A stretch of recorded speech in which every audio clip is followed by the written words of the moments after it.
কিমান নিকৃষ্ট হলে এনেধৰণৰ ৰাজনীতি কৰিব পাৰে এগৰাকী মুখ্যমন্ত্ৰীয়ে কুংকিৰ যুক্তিৰ সৈতে বলে নোৱাৰি কুংকিৰ মাতৃক ব্যক্তিগত আক্ৰমণ হিমন্ত বিশ্বৰ নিজৰ জীয়ৰীৰ সমবয়সৰ যুৱনেত্ৰী কুংকি চৌধুৰীক আক্ৰমণৰ লক্ষ্য নিৰ্লজ মুখ্যমন্ত্ৰীৰ বনিয়া প্ৰাৰ্থীৰ পক্ষত থিয় হৈ মুখ্যমন্ত্ৰীৰ বাতুলামি খিলঞ্জীয়া প্ৰাৰ্থী কুংকিৰ বিৰুদ্ধে একো নাপায় কুংকিৰ মাতৃ সুজাতা গুৰুং চৌধুৰীক লৈ নিকৃষ্ট মন্তব্য নিৰ্লজ মুখ্যমন্ত্ৰী ডক্টৰ হিমন্ত বিশ্ব শৰ্মাৰ কুংকি গুৱাহাটীবাসী ৰাইজে আঁকোৱালি লোৱাত টোপনি হৰিছে মুখ্যমন্ত্ৰী শৰ্মাৰ নিজৰ ভৰিৰ মাটি হেৰুৱাব বুলি কম্পমান হিমন্ত বিশ্বৰ সঁচাকৈয়ে আৰু কিমান নিকৃষ্ট পৰ্যায়লৈ গৈ ৰাজনীতি কৰিব মুখ্যমন্ত্ৰী ডক্টৰ হিমন্ত বিশ্ব শৰ্মাই মধ্য গুৱাহাটী সমষ্টিত বিজেপিৰ বনিয়া প্ৰাৰ্থী বিজয় কুমাৰ গুপ্তাৰ বিৰুদ্ধে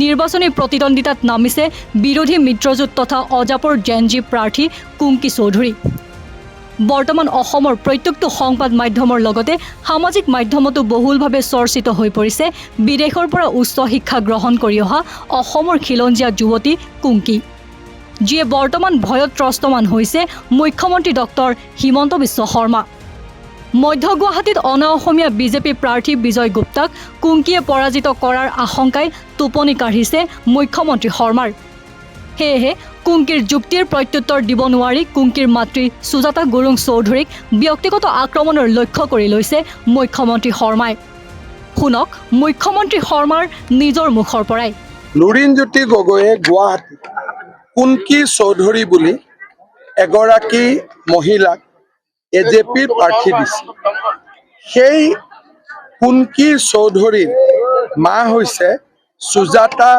গুৰুং চৌধুৰী তেওঁ হৈছে ছিকিমৰ মহিলা আৰু কুংকি চৌধুৰী তেওঁৰ মা ইমানলৈকে মোৰ আপত্তি নাই কিন্তু এই যে সুজাতা গুৰুং চৌধুৰী তেওঁ ইনষ্টাগ্ৰামত কেইবাখনো ফটো দিছে গৰুৰ মাংস খাই মই এখন ফটো আপোনালোকক দেখুৱাব খুজিছো এইটো হৈছে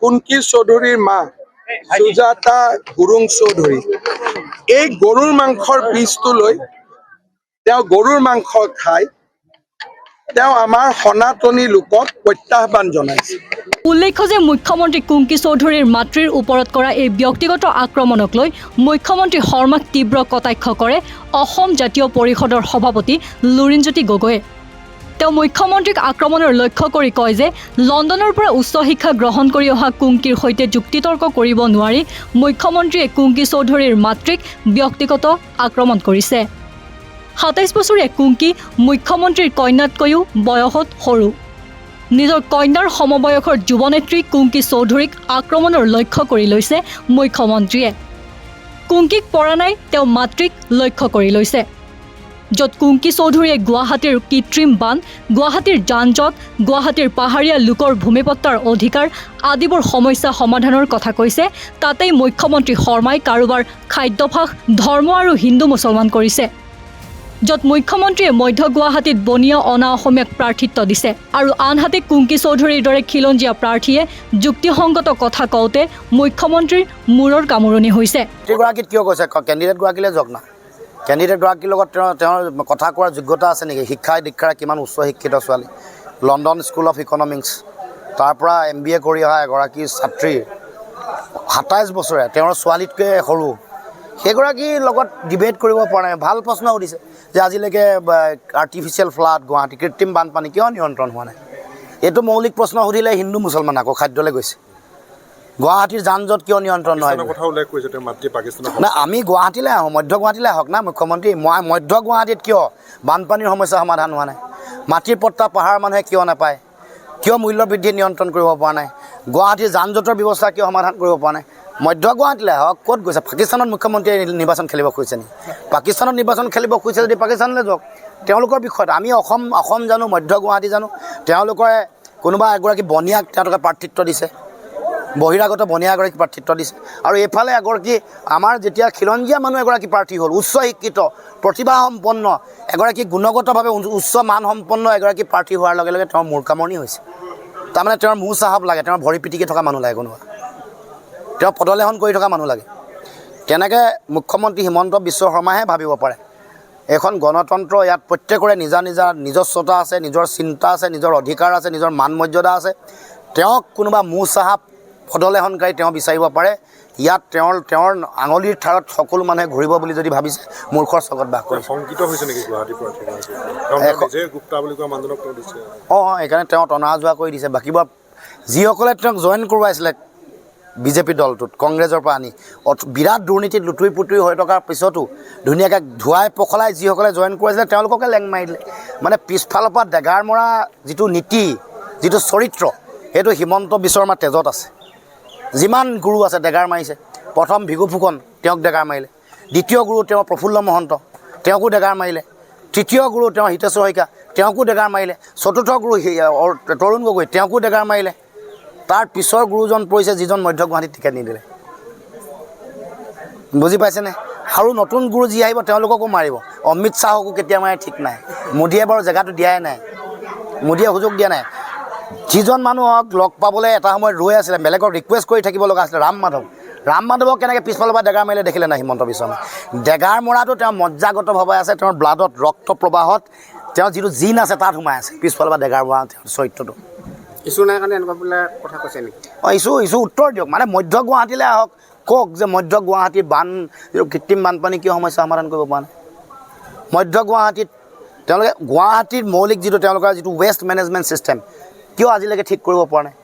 গুৱাহাটীত কিয় তেওঁ পাহাৰৰ মানুহক মাতি, জনজাতীয় মানুহক কিয় মাতি দিব পৰা নাই? মধ্য গুৱাহাটীৰ ইছ্যুত আমি কথা বতৰা পাতিম। গতিকে তেওঁ খাদ্যত কিয় লাগিছে? কোনে কি খাদ্য খায়? জুবিন দাইতো কৈ গৈছে কোনো ধৰ্ম নাই, জাতি নাই। মানুহে কি খাইছে, ক'লৈ গৈছে, কি ধৰ্ম লৈছে, এইটো নিজৰ ঘৰৰ ভিতৰত। সেইটো মাতৃক এইটো তেওঁৰ স্বভাৱ। যেতিয়া মই ডিবেটত তেওঁৰ কথাবোৰৰ যুক্তিৰ উত্তৰ দিওঁ, মানে জুবিন দাৰ কথাক লৈ যেতিয়া তেওঁক প্ৰশ্ন উত্থাপন কৰোঁ, উত্তৰ দিব নোৱাৰিলে তেওঁ মোৰ বিয়ালৈ গুচি যায়। এইটোৱে তেওঁৰ চৰিত্ৰ। তেওঁ ভাবিছে যে এইটো কৈ মানে পাতল কৰিব। সেইটো যুক্তিতে নাযাওঁ, সেইটো ডিবেটত নাযাওঁ। মই এতিয়াও কৈছোঁ যে আপুনি চাৰ্টাৰ্ড ফ্লাইটত জুবিন দাৰ নচৰ দেহ আনিবলৈ গৈ চাৰ্টাৰ্ড ফ্লাইটত নানি সেইখন ফ্লাইট ব্যৱহাৰ কৰি কিয় পিতৃপক্ষ পূজা কৰিবলৈ দেহৰাদুনলৈ গ'ল? মই উত্তৰ দিয়ক না ৰাইজে। যিটো ষ্টেডিয়ামত ৰাখিছিলে, সৰু হোজা ষ্টেডিয়াম, মাজত ৰাখিম বুলি কৈছিলে, কিয় কাৰ পাৰ্কিঙত ৰাখিলে? আমি জানিব খুজিছোঁ। এতিয়া লাগিব নহয়, সেইটো সময়ত মনে মনে আছিলোঁ, আৱেগ আছিলে কাৰণে। আজিতো আমি কেতিয়াও জীৱনত এৰি নিদিওঁ তেওঁক, গোটেই জীৱন এৰি নিদিম তেওঁক। যিটো অন্যায় জুবিন দাক কৰা হ'ল, সেইটো জীৱনত তেওঁ ইয়াৰ পৰা হাত সাৰি নাযায়। কেতিয়াবা নিৰ্বাচন জিকিব পাৰে, ডাঙৰ কথা নহয়। কিন্তু তেওঁ যিবোৰ কাম কৰিলে সেইবোৰৰ বিৰুদ্ধে মাত মাতি যাম আৰু মাত মাতি আছোঁ।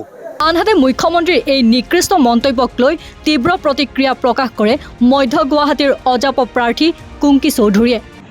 অন্তৰ পৰা ধন্যবাদ মুখ্যমন্ত্ৰী ডাঙৰীয়া। অলপ আগতে মই গম পালোঁ মুখ্যমন্ত্ৰী ডাঙৰীয়াই মিডিয়া ইণ্টাৰেকশ্যনত মোৰ আৰু মোৰ মাৰ এগেইনষ্টত কিছুমান এলিগেশ্যনছ আনিছে, যিবোৰ সম্পূৰ্ণ ভুল। ইয়াৰ পৰাই গম পায় যে তেওঁলোকে মধ্য গুৱাহাটী সমষ্টিত নিজৰ পৰাজয় স্বীকাৰ কৰিছে। মই ৰাজনীতিত অহা মাত্ৰ 15 দিন হৈছে, আৰু ইমান কম সময়ত মোক মধ্য গুৱাহাটীবাসী ৰাইজ আৰু অসমবাসীয়ে যি মৰম দিছে সেয়াই দেখিয়ে তেওঁলোকে ভয় খাইছে। কিন্তু তেওঁ নিজৰ মুখত মোৰ নামটো লোৱাৰ পাছত গোটেই ভাৰতবাসীয়ে গম পাব যে কুংকি চৌধুৰী কোন।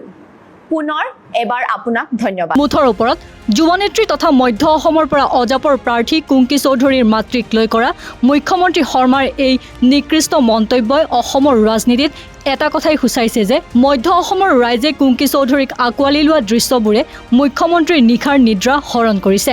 সেয়েহে সামাজিক মাধ্যমত আবুল তাবুল বকিছে বুলিয়ে এতিয়া সচেতন মহলত চৰ্চা চলিছে। News desk report, north east নাও।